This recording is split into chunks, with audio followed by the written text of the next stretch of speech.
The arrogance of the left was on full display yesterday in Colorado during a hearing on gun control measures. Democratic State Senator Evie Hudak lectured a rape survivor who was testifying that she wished that women would be allowed to carry concealed weapons on college campuses. Now watch this exchange filmed by the Denver Post. The harsh reality as a woman is that a firearm is the one equalizing factor when met against an opponent much larger than me. The question of my life is, and will remain to be, what would have been different if I had been able to carry my firearm that night? Thank you for sharing your story. Very, very unsettling story. I just want to say that actually statistics are not on your side, even if you had had a gun.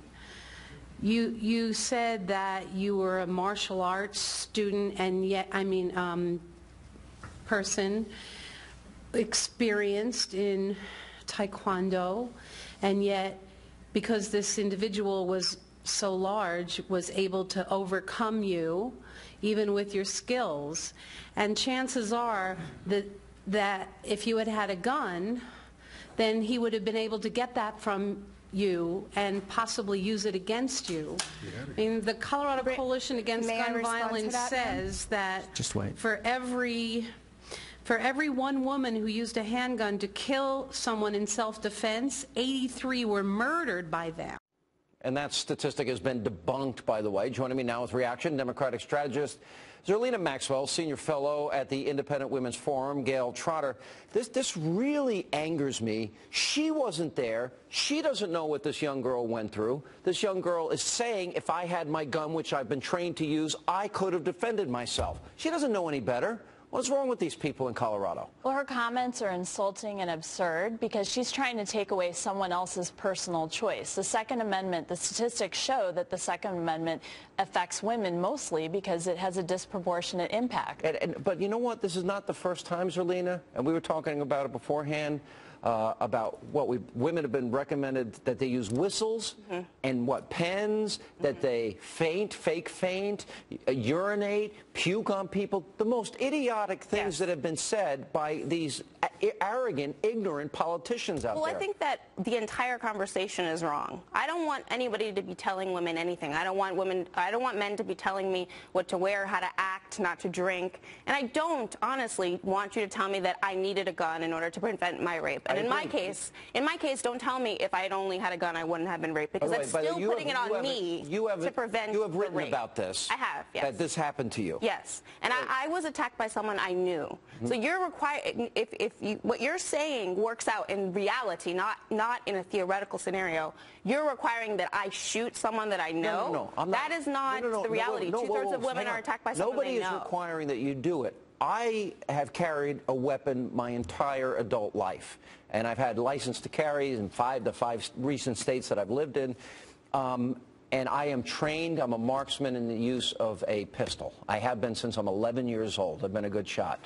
Only if women choose to. They ought to have the right. That ought to be their choice.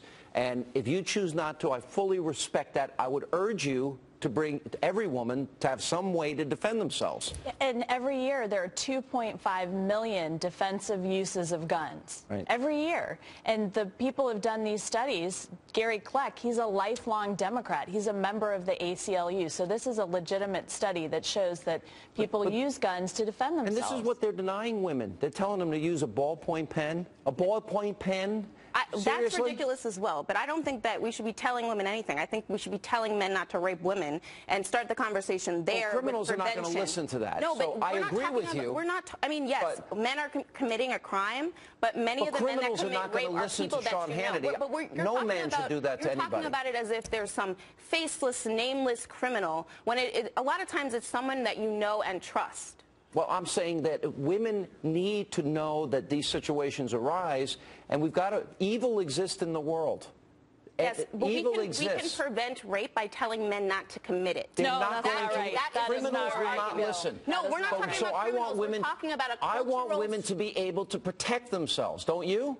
I want women to be able to protect themselves, yes, but I want women to not be in this situation. And I agree but they're with you. going to be in that No, situation. that's not true. If you train men not to grow up to become rapists, you prevent rape. Think you can That stop? is the You core think of you the think you problem. can tell a rapist to stop doing what he's doing? Yes. You really? And he's You going to can- listen to yes, an because ad campaign There are to stop? organizations that do this. Men can stop rape. Men stopping violence. They train young men to not rape. And you think you Over can stop every 90% rapist? of violent crime in the U.S. occurs without a firearm. And when you look at these studies that say women are more likely to be raped than to be able to defend themselves. If firearms were the answer, then the military would be the safest place for women, and it's not. But knowing that there are evil people, I want women protected. And they've got to protect themselves. But thank you both. Tell I'm men sorry not to that rape. happened. It shouldn't happen to anybody. Coming